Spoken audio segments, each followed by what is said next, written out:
You know, just like many of you, I have hobbies and interests outside the world of politics, pop culture, and what's happening in the latest news cycle. One of my great loves is baseball. I am a lifelong baseball fan. Played baseball as a kid, as a high schooler, played softball as a young adult. I love the game of baseball, and for my entire life, I am a diehard New York Mets fan. If you shoot me, I will bleed Mets blue and orange. Right down to the fact that here in my office in Georgia, people come in, they've got to see my Mr. Mets bobblehead here on the desk. All that said, the Mets decided to get political on Sunday, and it really is irking me. In fact, it's irritating me. In fact, it's angering me. Let's get ready to rumble! You can't handle the truth. Somebody on top of the line!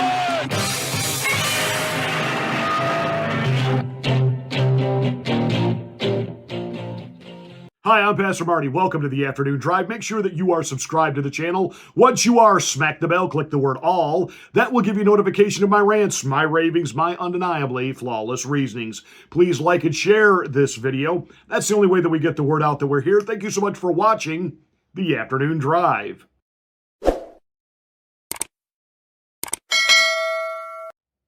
My arrival into this world came right about a year before the Miracle Mets of 1969. My dad was a Brooklyn Dodgers fan when Brooklyn jumped ship and went to Los Angeles.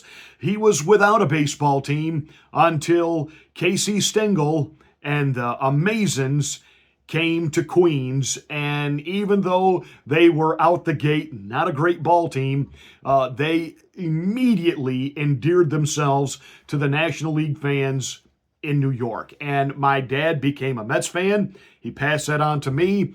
And I can remember watching Mets games with my dad as a kid. I remember the team of Bob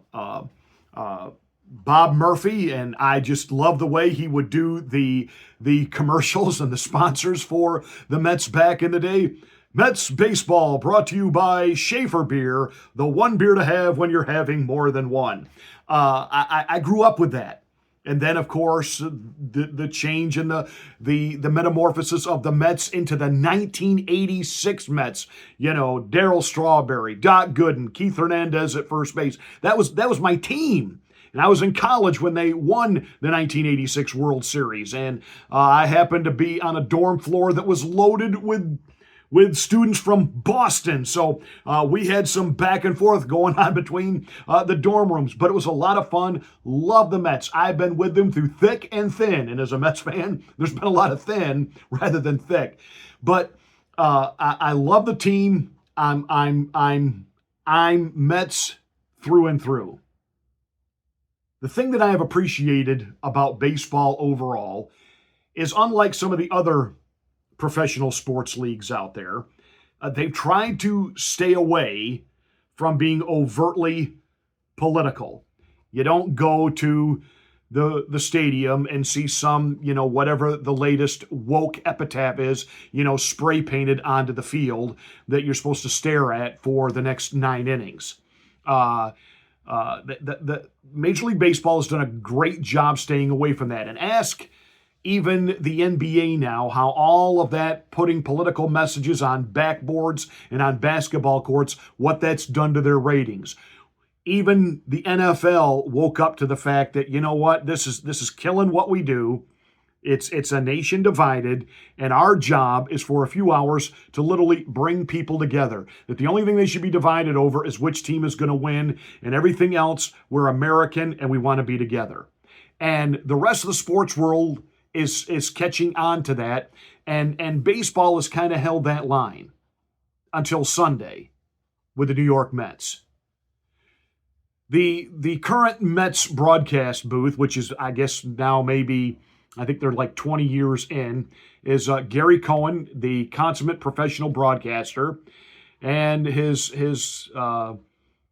His color guys are Keith Hernandez, former first baseman for the New York Mets, and Ron Darling, former pitcher for the New York Mets. And I love the three of those guys. I hate it when the Mets play on Fox Sports. I hate it when they play on ESPN. I really hate it when they play on Apple TV. And I've got to listen to these announcers that really don't know the Mets. And, sorry, being a lifelong Mets fan, I have no love for the Atlanta Braves whatsoever, despite the fact I live in Braves country. And, is it Fox or ESPN? I lose track which one John Smoltz works for now. And to hear John Smoltz calling a Mets game drives me through the roof. I like my guys. I like the interaction with my guys. And out in the stands, they've got Steve Gelbs. And Steve, for the most part, I've always thought is kind of just, he brings some lightheartedness to the broadcast, and he gets into the aspects of the game that for people watching the game with a diehard baseball fan that's not a diehard baseball fan, he has things for them, i.e. my wife. She likes it when Steve goes out into the crowd to find out, what's at whatever stadium they're at, what's the best vendor food there, and we enjoyed that. And then Sunday, he ticked me off because he got political. He got anti-Trump political. And I'm not sure who I'm supposed to be balling out here. SNY Sports New York is the official home of the New York Mets. It's the channel owned by the Mets, but the game was being carried on Channel 11 WPIX on Sunday as the Mets completed their sweep of the St. Louis Cardinals. Or as my daughter Charity, when she was 3 years old, used to refer to them as the Red Parrots. Steve got political. Doing one of his in the stands interviews, he found John Oliver. Yeah, the limey who likes to talk about American politics. The yesterday, last week, today, tomorrow show, whatever it's called, on HBO. And, as soon as I saw that he was going to talk to him, I'm like, don't do it, Steve. Don't do it. Don't do it. Because this guy is going to get political. And I understand, and I don't know what the politics are of most of those guys in the broadcast booth. I have a feeling, being from New York, their political views may skew a little bit more liberal than mine. I don't know, because they don't really discuss it. Because you know why? It doesn't have any place in baseball. Players are not allowed to make political affirmations. The broadcast booth should be making political affirmations. Now, earlier in the week, they had Tim Robbins in the booth.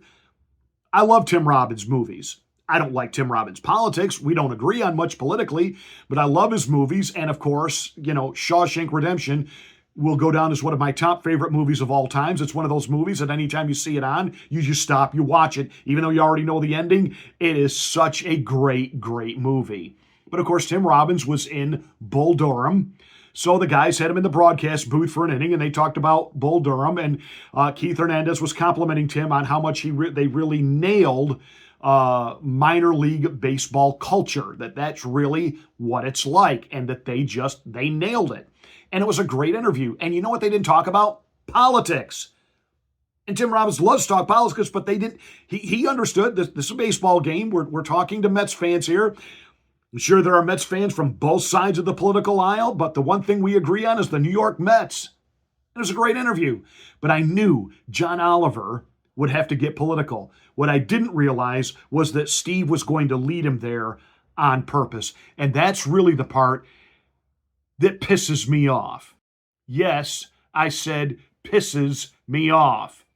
As Steve was interviewing John Oliver, John is supposedly a Mets fan since 2006. Big whoop. Again, you're from another country. You come here. You dog on our political system. You dog on the conservative ideology of politics. You know what? Go back to your own country because they got plenty of problems there. And apparently your viewpoint there, which has destroyed the political culture there, where even in a place like England now, it is now a hate crime and you can be arrested if you say to a foreigner, speak English. Wait, what? I thought only our country was on woke steroids, but apparently the UK is as well. John, go back over there. Take your broken ideology back there. We want to try to contain it to one island so that the rest of us can be protected from the infestation and the infection known as the liberal mind virus. But apparently, Steve Gelbs has it as he was fawning and foaming and fermenting over how well he had learned at the feet of Jon Stewart. Jon Stewart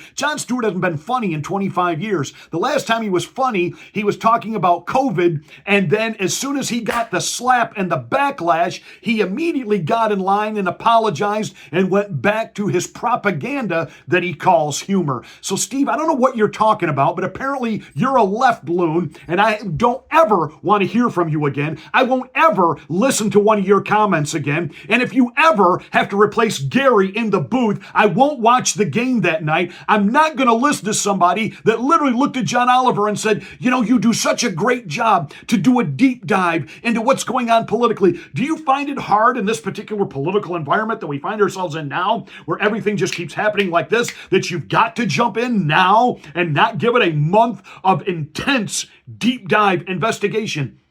You really think John Oliver and the ilk that works with him does a thorough deep dive and they take a month because they have a political agenda, you dillweed. They're trying to promote a political agenda, not the truth. How do you not get that, Stevie boy, unless you're part of the problem as well?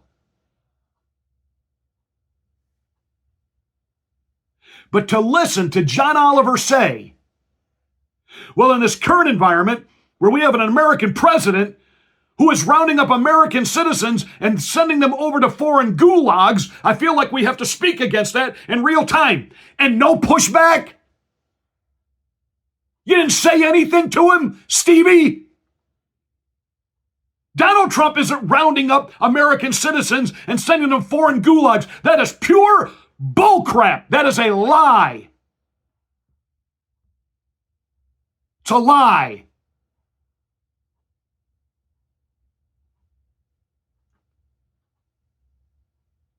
Shame on you.